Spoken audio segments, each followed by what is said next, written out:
the element of water kicks. Let's see what we can figure out about them. Okay. So did you have a chance to explore any of them? I did, but I think it was like 3 weeks ago. Okay, well, so over the course of 3 weeks, did you do any practices? Hell no. How come? I was just busy. Okay, one of the things that I always like to do is to integrate Qigong practices into daily life. Mm-hmm. Okay.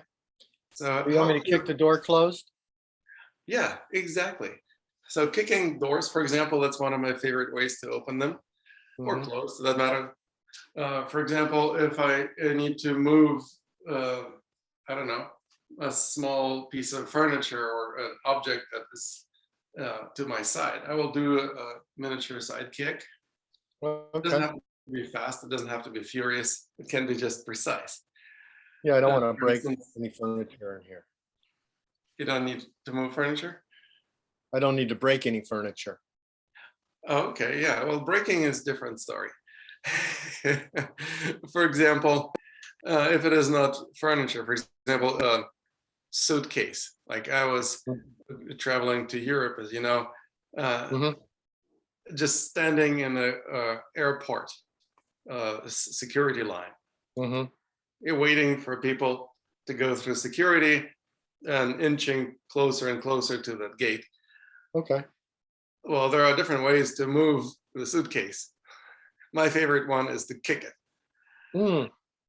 Again, it's kind of like a really benign, low-hanging fruit approach to doing things. Does it Basically, have rollers?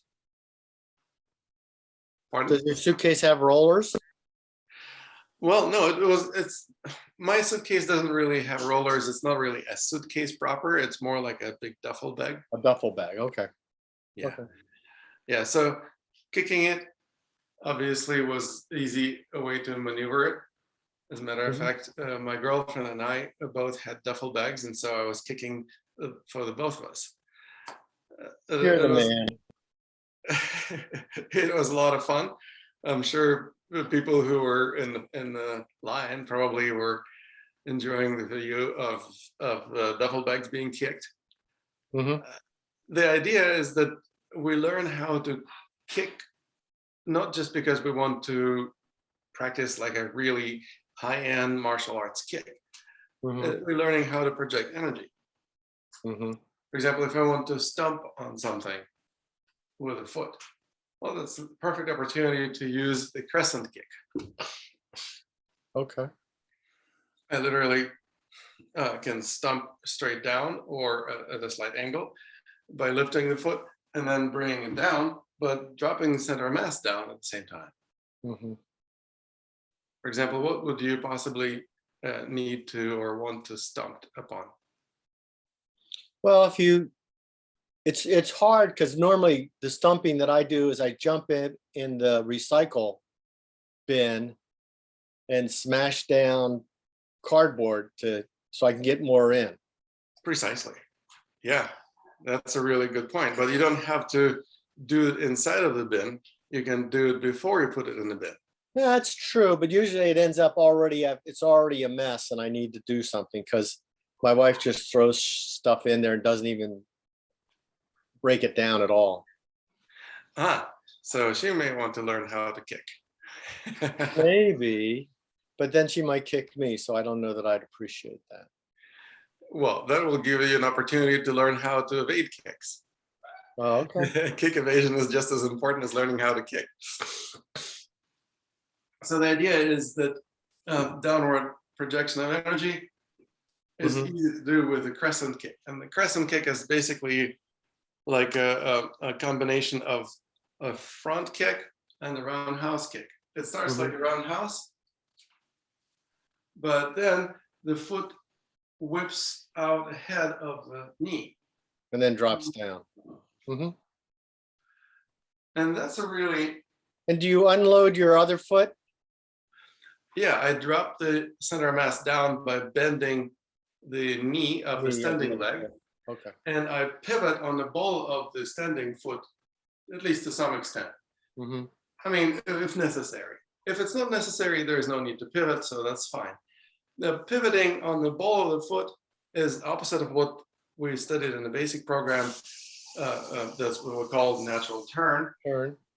So pivoting on the heel is done when we perform kicks in yang directions, which is Okay. out, up, and backwards.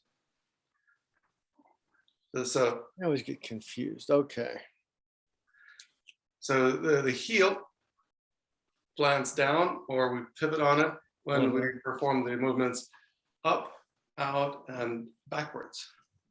Lotus kick, side kick, and rear kick require heel to be firmly connected to the ground. A front kick, roundhouse kick, and crescent kick, those are the 3 yin kicks. And they bring energy closer to the center line, and they require pivoting on the ball of the foot, if necessary. In most cases, a roundhouse kick requires pivoting on the ball.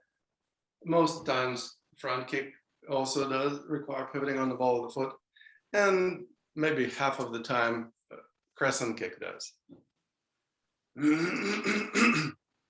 So what happens is that this gives us an opportunity to have a very clear idea which part of the standing foot to use for connecting to the ground, depending on whether or not it's a yin or a yang movement.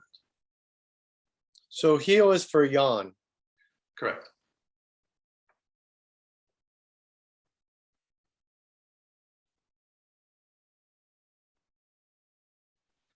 Okay.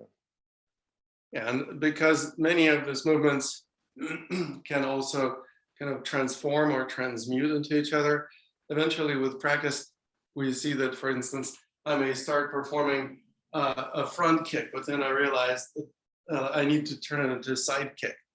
Well, okay, so I start pivoting on the ball of the foot, but then I drop the heel down to turn it into the side kick. Okay. Or for example, I start doing a rear kick, obviously pivoting on the heel, but then maybe I need to turn it into a roundhouse kick. Okay, well, I can do that. I just need to pivot on the ball of the foot and make a movement at the very end of the rear kick where I actually don't project energy directly backwards, turn it into a roundhouse. So all of these are kind of hybrid movements that are outside of the scope of our current program. We just need to figure out simple directional movements, 6 directional movements similar to the movements of arms, because 6 directional movements with arms are already very well established. We understand them, forward, backwards, up, down, in, and out. Well, legs do the same thing. Also forward, backwards, front kick, rear kick, in and out. So roundhouse and side kick, and up and down. So lotus kick and crescent kick.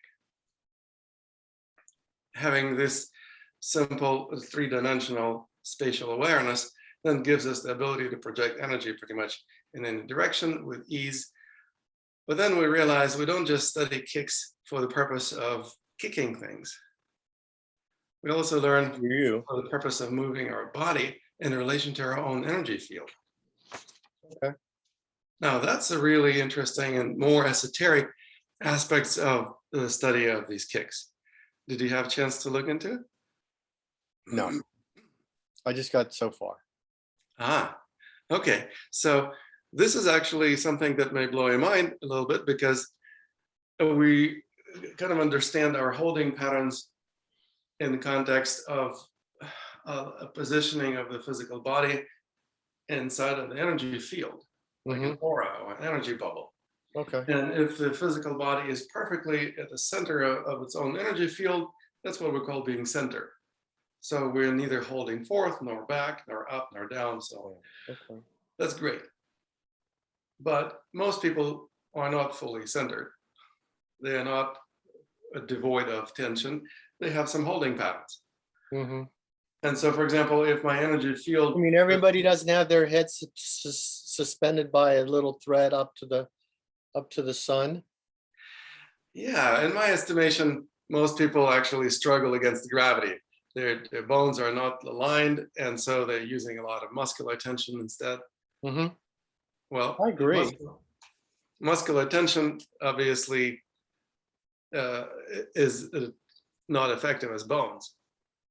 Bones Correct. do their work relaxed and they don't ever tense up. But the No, they muscles never tense up. muscles have to spend energy, they tense up, and then they get sore and tired, and then eventually they start aching, Hmm. or we just run out of energy. A lot of people spend tremendous amount of energy resources just fighting against gravity, and I don't think I've ever seen anyone win. So we learn how to stop. Well, you sort of, I think you win when you're scuba diving. Oh, okay. Scuba diving is really nice. Yeah, yeah. Or our snorkeling also, you sort of win. Not as complete a win. Right, but most of us consider ourselves the dry land mammals. Mammals, So, correct. Yeah. so No, most I of us agree. spend most of our time on dry land, and that's where the gravity has to be contended Hmm. with. So, what happens, for example, if the physical body is not occupying the center of energy bubble? Let's say it's slightly Well, off. if you're further back, or you're saying, oh, you're on like the left or the right side. Well, just for the sake of example, let's say it's easy to imagine my energy bubble is more or less symmetrical, but then Hmm. what if my physical body is kind of crooked like this, like holding out? Okay. Well, But in the, doesn't your energy bubble then move to still keep you in the center, and isn't it sort of on a, like your energy bubble should be around this, like this, but if you're like this, doesn't it go like this then? well, one would think that it would be I mean, nice. that would be my belief, but maybe I'm not correct. Well, one way to understand why physical body is not occupying the center of the energy bubble is maybe to consider that energy is actually moving. It's flowing somewhere, or it's trying to, like the environmental energy, or um, ambient flow of energy is trying to move the energy bubble in a certain direction. And if it's moving, Like the wind in a way. like a wind blowing, for example, a sail or Yeah. a Okay. soap bubble. Okay. But then if the physical body actually is not going with the flow of that energy flow, Hmm. it's resisting the flow, then it's going to lead to tension. So I should, as I get more aware, I should be able to feel my energy presence.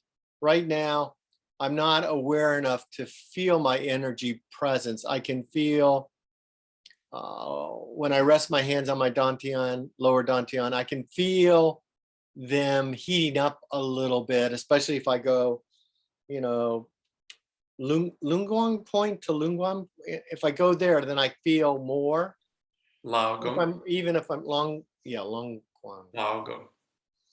Lao is in the name of Lao Tzu, the guy who purportedly wrote Tao Te Ching. Lao Okay. means old. Okay. Yeah, so you can feel that warmth or heat. That's great. Hmm. What we do is we have a wonderful practice of empowerment, Hmm. where we connect with the flow of qi and we learn how to test it. Let's say, do it feel like it's easier for me to move this energy ball to the right or to the left? Hmm. Whichever direction is easier, I want to move in that direction. Or, Okay. for example, I try to push it forward or pull it backwards or twist it this way or twist it that way. I'm looking for the easiest direction of movement. Once I find the easiest direction of movement, I want to move in that direction, Hmm. right? Because I'm entering the flow and I'm moving with the flow. Now, if this is something that can be done Oh, with, I read that book that you recommended on flow yeah, by the guy whose name just, it starts with a C and it goes for a mile. yeah, Mihaly Csikszentmihalyi. Yes, Yeah. I read that. Oh, wonderful. Yeah, that's one of the classics on flow. Obviously, as a psychologist, he was mostly addressing the psychological aspects of flow state. Well, yeah. What we're doing is we're addressing it on energetic and Physical. physical Yeah. levels as well. Okay. So, for example, the practice of empowerment usually starts with a relatively small sized energy ball, but with practice, the snowball effect will make it grow. Mm-hmm. Basically, it can grow bigger and bigger. And eventually, with practice, it can grow so big that you can literally step inside of it. Okay. And what happens is that we learn how to feel the energy surrounding the body, as well as feeling it between the hands. Mm-hmm. Between the hands is a lot easier to feel it for most people to begin with, but more profoundly or more importantly would be to feel the entire energy bubble or energy field surrounding us.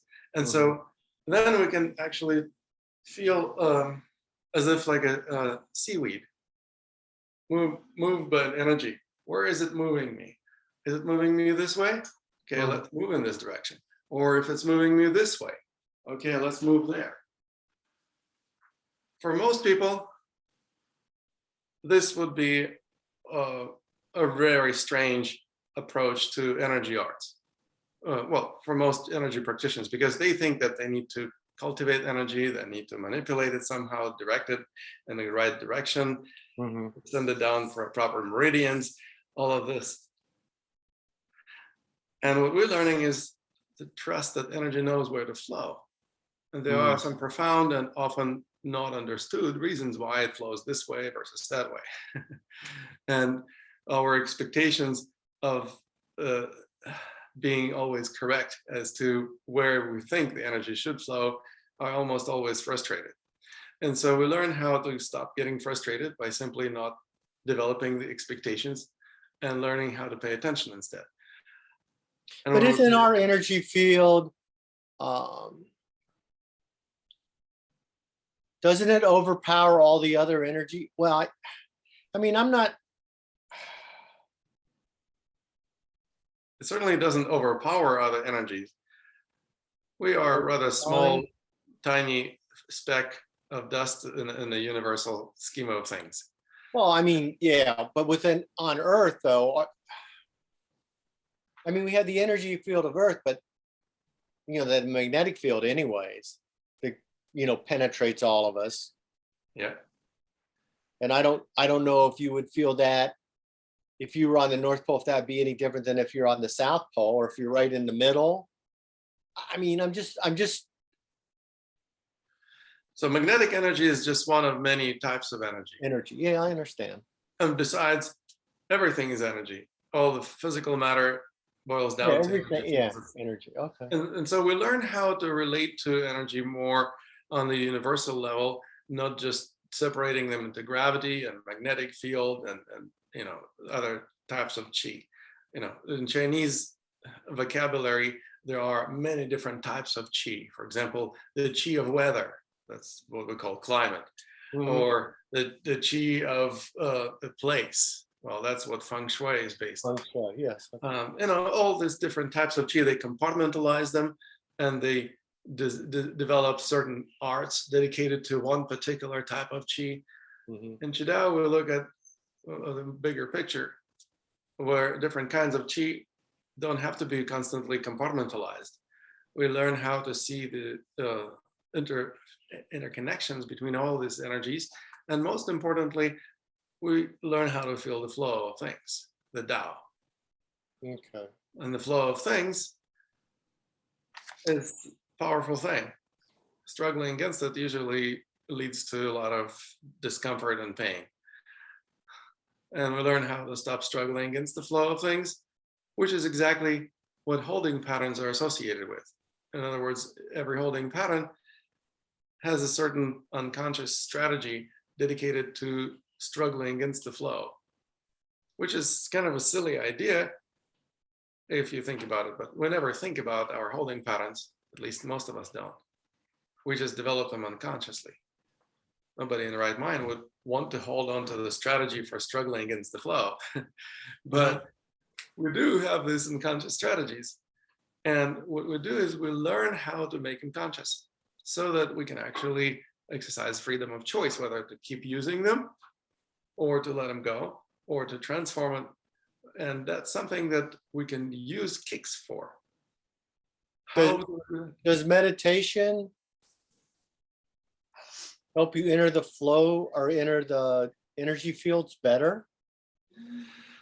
Well, there are different strokes for different folks. Oh. So yes, it can work really, really well. And if it works great for one person, it doesn't necessarily mean it's going to work the same way for another person. Okay. And some people are just simply not initiated into the practice of empowerment, so they won't have this ability to put it to good use. Well, what other options are there? Well, one of them is to recognize that if the energy is already pulling me sideways, Then I'm a sideways kick would be the best. Yes, but what's interesting is that we looked at also movements of the arms, and we discovered that opening, for example, would be empowered by the holding pattern, holding out. Just like, for example, forward push would be empowered by holding forth, or backward pull would be empowered by holding back, and so on. Okay. Now, movements of the lower limbs actually have an effect on the holding patterns. So if holding patterns affect our movements of the arms, movement of the legs actually have effect on the holding pattern. Why? Because when you perform a side kick in the direction where your energy is already flowing, you may not just move slowly like you would take a side step or two. You're actually moving a lot faster. And you can catch up with the movement of your own energy flow and basically align yourself with the flow. That's one of the instances that people often say, you know, I never thought that just practicing kicks would give me a sense of being in the flow.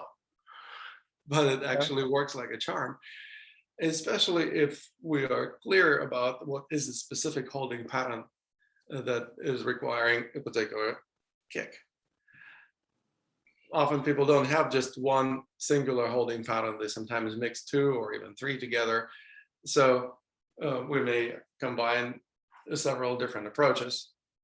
And what's interesting about it is that, for example, let's say if I hold back, it's almost like my energy bubble is not evenly distributed around me. There's much more energy flowing backwards, and I'm kind of resisting that movement, tensing up and pushing against the flow. Okay, well, what if I perform a few rear kicks? So I do one, I do two, I do three. Maybe you need to do a few more, but interestingly enough, I won't be able to hold back anymore. Yeah, because you've reconnected with your energy field, right? Exactly.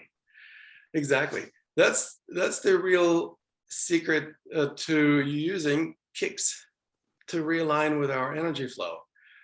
Most people that study Qigong or energy arts of various sorts, and they want to manipulate energy. So if it's pulling me backwards, they would think, well, I need to drag it back into alignment, so I need to pull that energy forward. But that would miss the opportunity to understand that energy flows backwards for a reason. We may or may not understand that reason. Yeah, okay. One thing we know for sure is that energy always follows laws of nature, can't violate them. We just don't know most of these laws. And so we don't know necessarily why the energy is flowing this way. However, if we align ourselves with the flow, we may feel like, I'm no longer struggling against it. That's not going to stick. For most people, they will either backslide or at least it will have temporary relief. But it's a great experience to have because it gives the person a chance to experience flow or be less tense by doing something as simple as kicking. What about when you finally get to the wall? Well, that's where we use intelligence. Okay. I'm just saying, does once you hit the wall, is that are you done with that going backwards? I mean, you can't go any more backwards once you hit the wall. Yeah, so we either, So with the energy's flowing backwards through the wall. yeah, well, interestingly enough, the flow, I don't want it to be understood. It's just like my flow is just flowing north.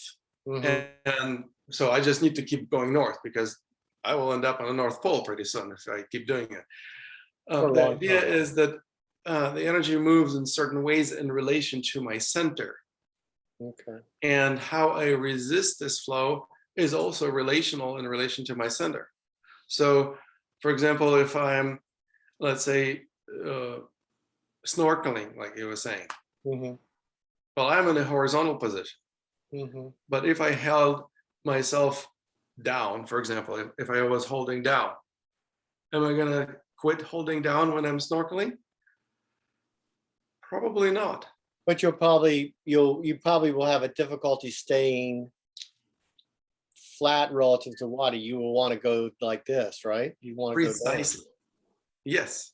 Okay. And you can see a lot of people experiencing exactly that, whether they're snorkeling or diving or just swimming. For example, how many swimmers have I observed and actually experienced myself who, if they were holding out, they would try to swim underwater Mhm. and they would veer to the side, either to the right or to the left, whichever side they were holding out into. And Okay. they basically would have hard time staying in their lane.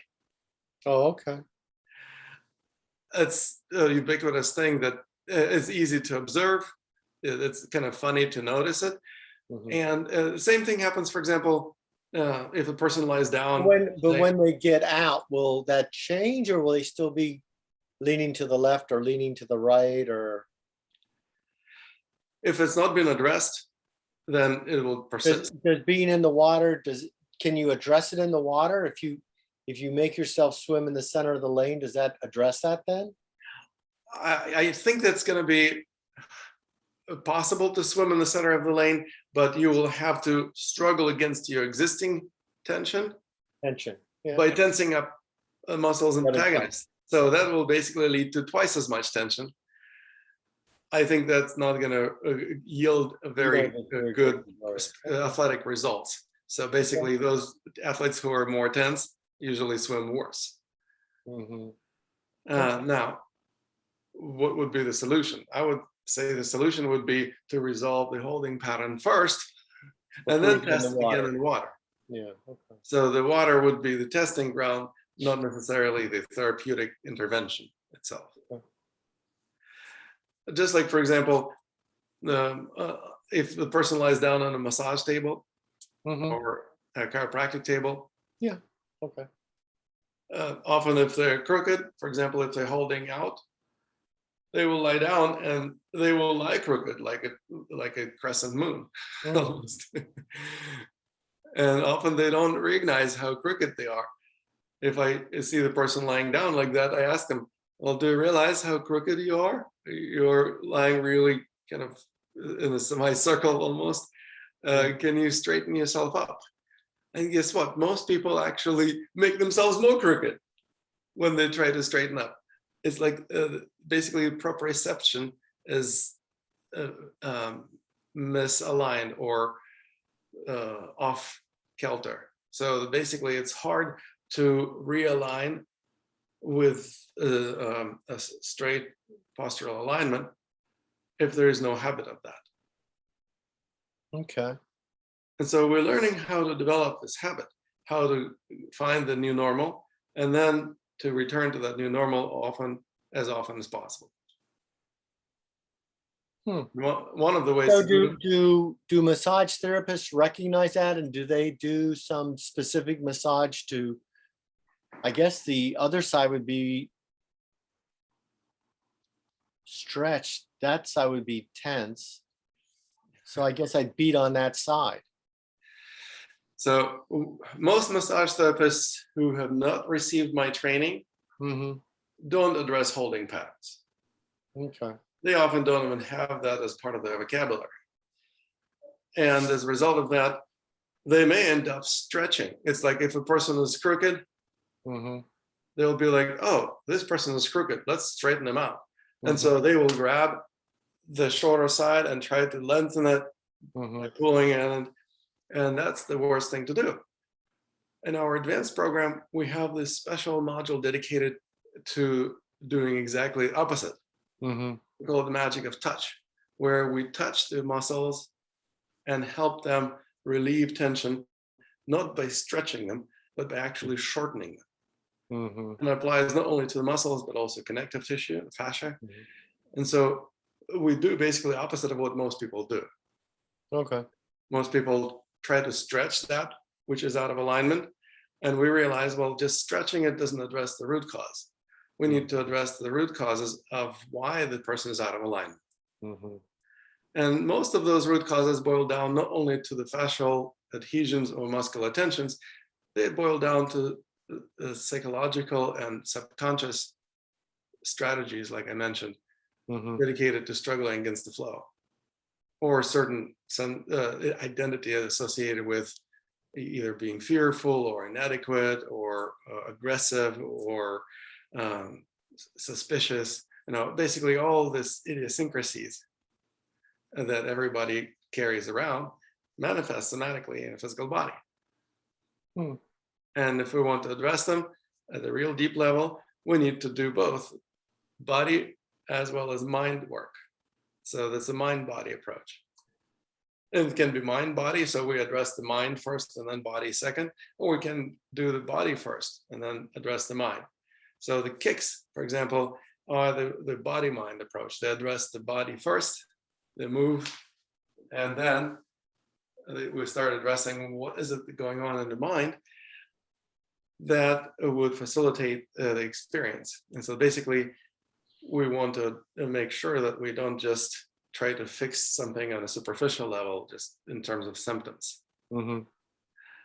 And some massage therapists who received my training actually do work with people in exactly that manner. Like Nancy, for example, is a massage therapist. That's what she does with her patients. Hmm. And some of my students are chiropractors or other health professionals that also do similar things. So basically, they kind of tackle the person as a whole human being rather than just trying to fix their soft tissue or their bones, as in the case of chiropractors. Hmm. The chiropractors, for example, yeah, they can straighten the spine, even though you may be slightly off. They will be like, okay, well, we'll straighten you out. But the root It cause disappears is as soon as addressed. as soon as they're done, you go back to what you were. Yes, That's why I basically stopped going fulfilling. to. That's why I stopped going to chiropractors, because 15 minutes later, I mean, I might feel real relief and good, but then 15 minutes later, all the goodness was gone, and I was back to where I was before. So, Exactly. It's great for chiropractic business because you're going to be a repeat customer, correct. but it's not really great for the customer because it doesn't allow them to experience long-lasting results. And more importantly, it doesn't empower them to heal themselves.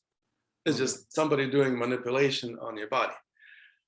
Our approach is dedicated to healing ourselves from within. And we look at it not even as just healing, because healing means there is something wrong with you and you need to be fixed. Healing in this case is more like a recognizing that holding patterns is what everyone has. So we all as humanity suffer from this ailment or malady. We don't even put the label of illness on it. We just simply realize that it needs to be addressed so that we stop causing ourselves all the grief. And the only way to address it for real is from within. So we basically have to discover, why is it I am creating my own holding pattern? Because nobody's doing it to me. I'm doing it myself. So I have to undo it or stop doing it in order for it not to happen anymore. And that's where the empowered client actually can really start improving and maintaining that level of improvement over time, because they are learning how to monitor their state, learning how to check their culture movement, balance, pay attention to their breathing. So basically, they develop a sense of feedback Mhm. that Correct. would allow them to continue working on themselves over time. That's the trickiest part, because like I was talking about how we learn the Qigong style rather than just learning a Qigong lifestyle. Mhm. Well, that's the Qigong lifestyle. We learn um, how to basically integrate this energy awareness into every moment of our day. Okay. So, for example, a holding pattern that first comes to your mind, what would that be? For me, Uh-huh. well, I've got like I've got tenseness around here. So is that holding forward? Well, Or is that tenseness in holding your back? upper trapezius Yeah. or mid trap. Like if you touch with your fingers, is it up here by the neck, or is it a little bit lower by the upper back where the ribs? Both of them. I have both of them. Oh, okay, wonderful. All right.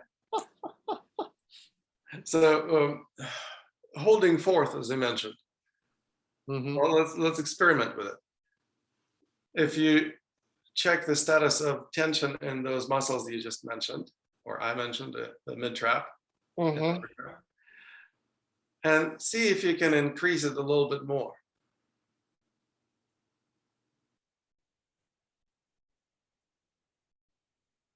Okay. Very nice. How did you do it? I told them to get more tense. Very good. How much more tense did they get? Maybe 30% more. All right. Could you bring him to 40% more?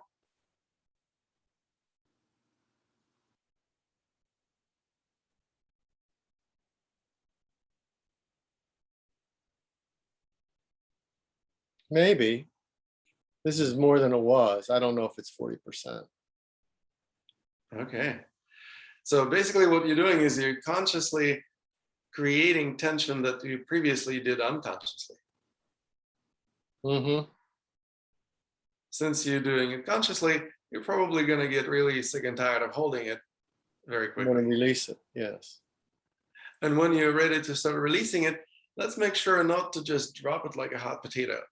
Let's see how you can gradually drop it down to maybe 20%. And then when you're ready to reduce it further, let's drop it down to 10%.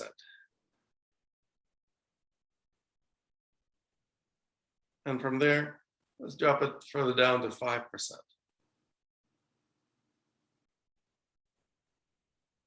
And only when you're really ready to let it go, let's drop it down to 0.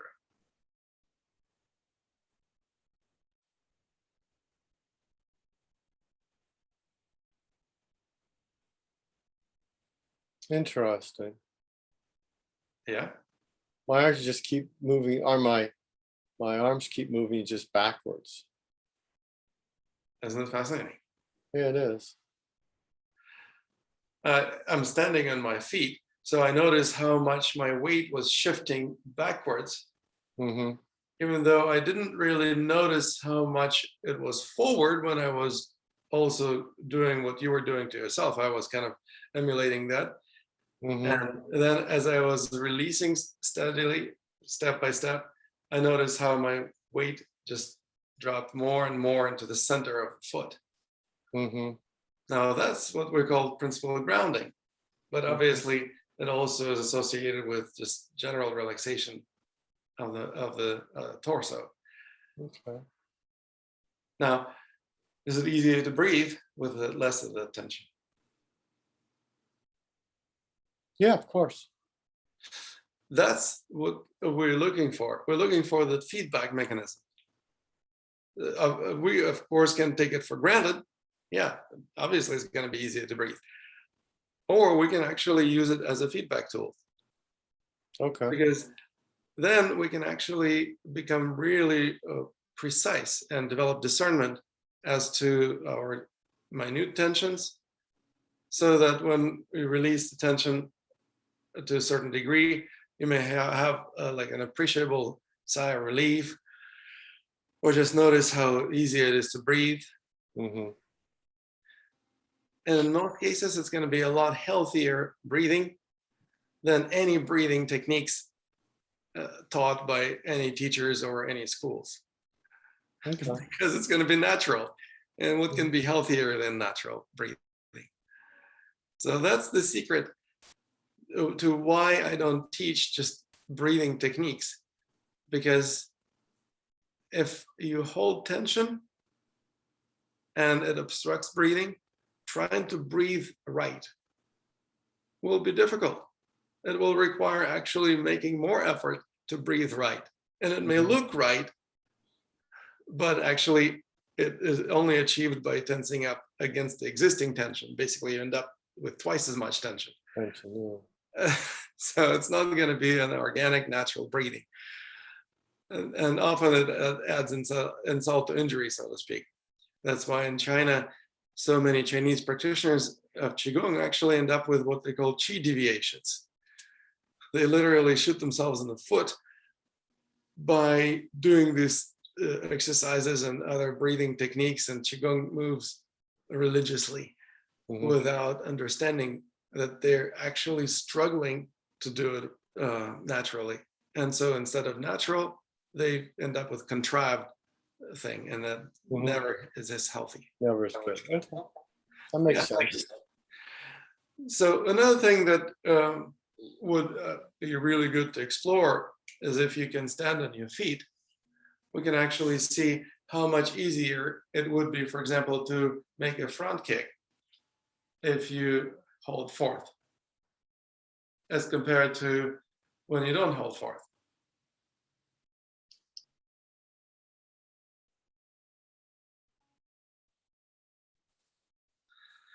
No, I think I need to move this or else I'm gonna have troubles.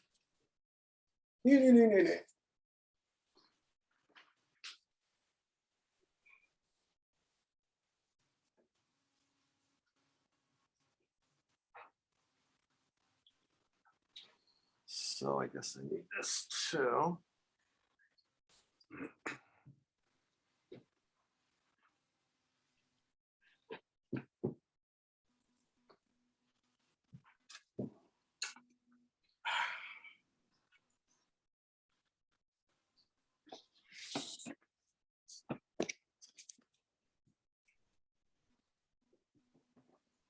Very nice.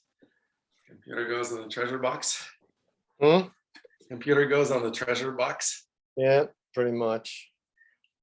Yeah, you can actually tilt the screen a little bit further down, so I can see a little bit more of your body rather than just the head. Yeah, and the reason why is because we are going to explore movements with the legs. So being able to see your legs would be really great. Well, let me see. Let me think for a second. If you just simply step a little bit farther away from the computer and tilt the computer slightly further down, that will give me an ability to see your body more. That's sideways.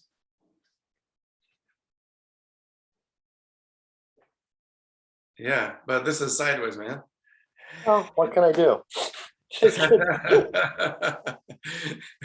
I don't quite know how to do it. That's all right. Yeah, if you I mean, just, I guess I could get it up higher, maybe. no, if you just let it be, just to tilt the screen slightly further down, you can see how Up in my head then. it's cutting off the top of my head slightly. That's okay. Okay. Yeah, perfect. Yeah, this will do. Okay, so what we're going to do is we are going to just simply hold forth. Yeah, very nice. And with this holding forth, we're going to perform 1 or 2 front kicks. So for example, I'm just gonna kick in that direction. Just gonna kick 1, 2.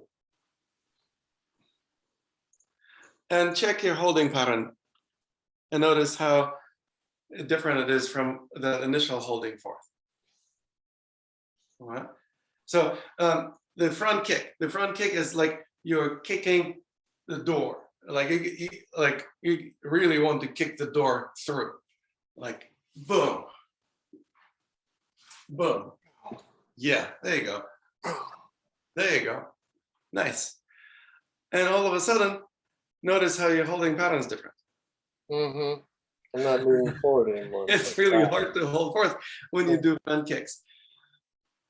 Just to humor me, for example, if you try a different holding pattern, let's say holding out on one side, whichever side you choose. Yeah, so in your case, it's going to be a right side. Great. Now let's do the side kick. And we can actually compare. We can try side kick in one direction and compare it with side kick in the opposite direction and see if it's going to make any difference. Yeah. So side kick. So the side kick to the left didn't do much, but to the right did a lot. Yes. So in other words, when you're holding out to the right, it's like your energy flows in that direction. So kicking in that direction will be moving with the flow. Will give you a lot more power. Obviously, if you were holding out in the opposite direction, that direction would be the direction of power. And what we'll do is we'll learn how to move with the flow of energy to both get more power, but also to align ourselves with that flow so that the body doesn't have to struggle against it anymore. Yeah, it's kind of an interesting, almost paradoxical approach. We move the body in relation to the energy instead of trying to manipulate the energy so that it would be in alignment. Well, so you've already so you're sort of forcing it there. Right. Exactly.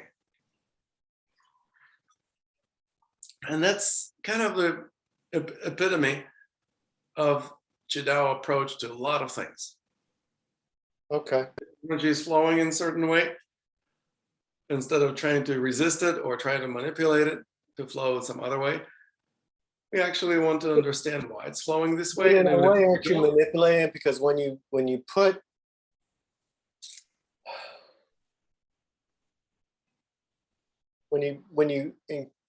force this holding pattern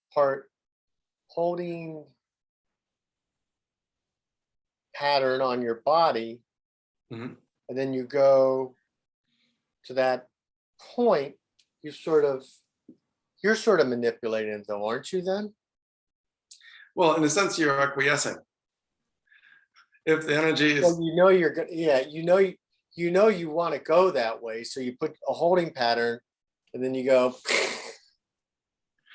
Right. So yeah, we can definitely manipulate ourselves by shifting from one holding pattern to another holding pattern. And we can indeed empower a kick. For example, if I want to have really powerful front kick, for instance, I will hold forth for the time being to add more power to my front kick. Front kick. So yeah, it can go both ways. Okay. And that's one of the secrets of the trade, so to speak. People often wonder how come I have so much power in my kicks? Well, it's because I kick in a radically different way from the way that most people do, technically wise, in terms of technique. But most importantly, I also use my knowledge of the holding patterns, so I can double the power of the kick. Yeah, okay, that makes sense. Yeah, it's kind of an interesting trick of the trade that very few people know. Those people in martial arts who want to learn how to do kicks more efficiently or with greater power, they sign up to study with me and actually learn how to do that. And one of the things that we do is, of course, eventually help them transition from just wanting to make powerful kicks towards understanding why is it that they need kicks this powerful, and just dive deeper into, well, why am I studying all this stuff that I'm studying after all anyway.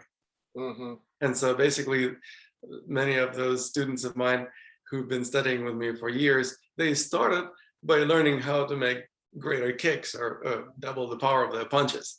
Mm-hmm. But then they transitioned to much more profound aspects of our studies because they realized it's not even like it's not even a 1% of what Qidao has to offer. It's just this tiny little fraction of what I can achieve by learning how to be in the flow. Why don't they learn more how to be in the flow in general? And so that's basically what we study. Mm-hmm. Cool. Now, the skills and techniques of these kicks obviously do matter.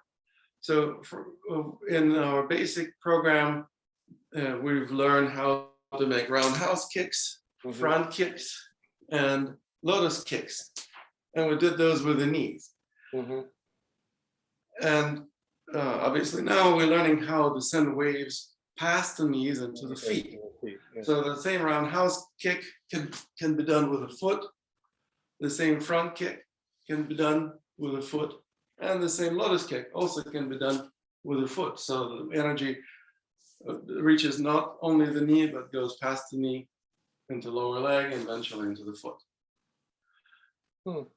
And we also make sure that these movements are integrated with movements of the upper body. So the upper body, in a sense, leads the kicks. So if I want to make a lotus kick, I start with the upper body movement. If I want to make a front kick, I start with the upper body moving like a forward push. And make a roundhouse kick, I started with closing. And so basically all of the movements of the limbs, of the lower limbs, I am powered with the movements of the upper limbs, and vice versa. They work with each other. Now then, in addition to these three, front kick, roundhouse, and lotus kicks, we also are exploring additional three so that we have all six in three-dimensional space. Which ones are those? I didn't get all the way through, so I can't. Well, I mentioned them today. Those are side kicks. Okay. Side kick is basically like an exaggerated side step.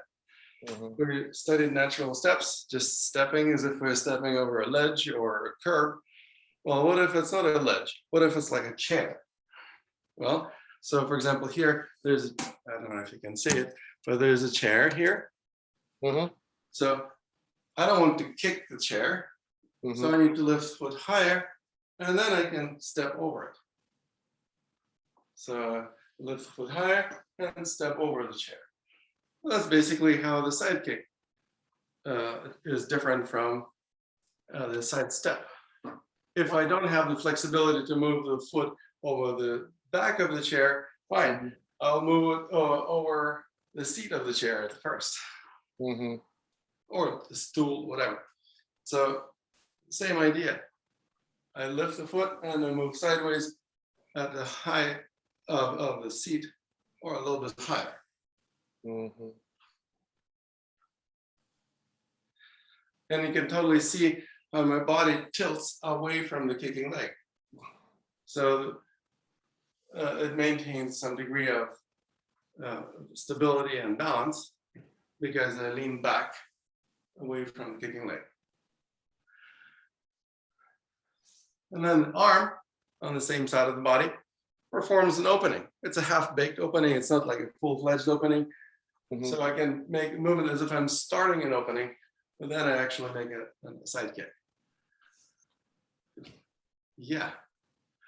Same idea here. I start an opening, but then actually perform the side kick. Very good.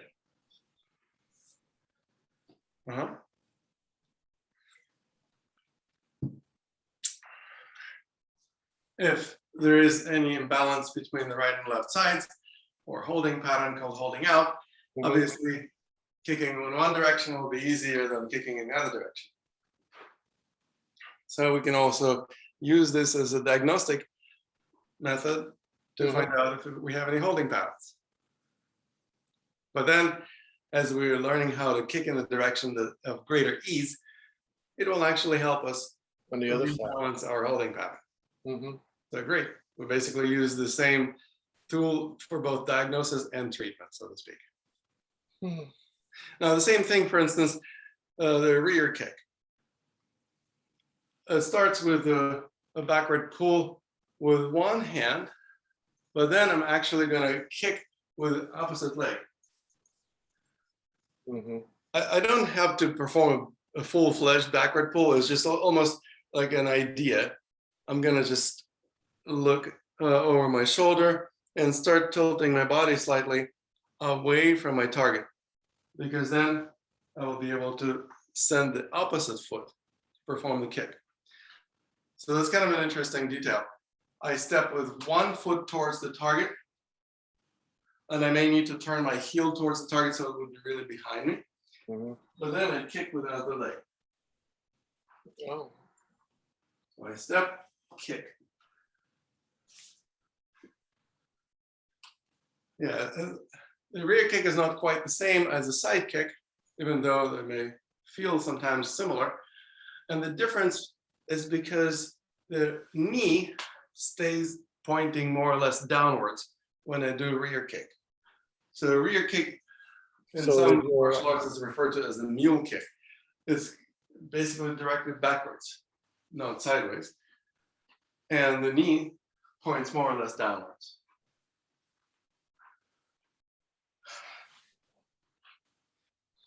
And in order for it to have power, I need to do something interesting with my hips.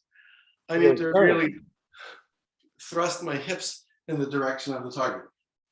If I don't thrust my hips, this kick is not going to have any power.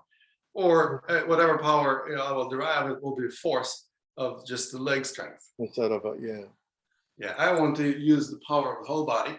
So I thrust my hips in the direction of the target. And that will give a lot more power to this rear kick. Mhm. Seems like a really obvious, logical thing to do. Not a lot of people actually learn rear kicks this way. And so they have a lot of room for improvement. And rear kicks obviously help mitigate the holding back pattern. So if a person holds back, like I mentioned in the beginning of our session today, they just do a few rear kicks and all of a sudden they don't feel holding back anymore, or not as much. Now, another one that we also mentioned, I also mentioned just a few minutes ago, was stomping down, a crescent kick. It starts as if I'm gonna do a roundhouse, but then I actually flip the foot to move ahead of my knee. And then I just stomp down. So it goes like this. And I drop my center of mass by bending the standing leg at the knee.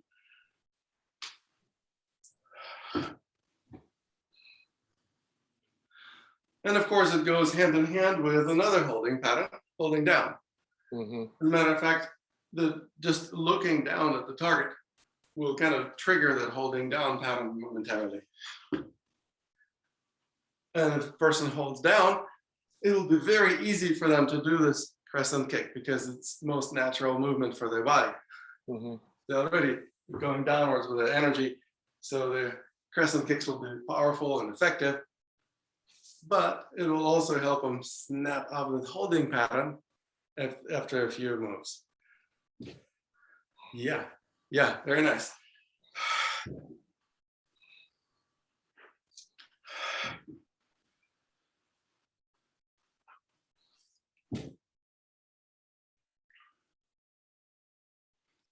Yeah, and each and every one of these kicks ideally would be followed with a tap of the kicking foot. So it looks kind of like this. For example, if I'm doing the same crescent kick, I kick and then I bounce off the floor with the foot to take an extra step. Once again, I kick, bounce, and step an extra step. Why do I want to bounce? Well, because if I don't, I end up in this plie position, which is not particularly effective stance. So I stomp, bounce, and step. Just like, for example, roundhouse kick. I kick, bounce, and step. Or front kick. I kick, bounce, and step. Or rear kick.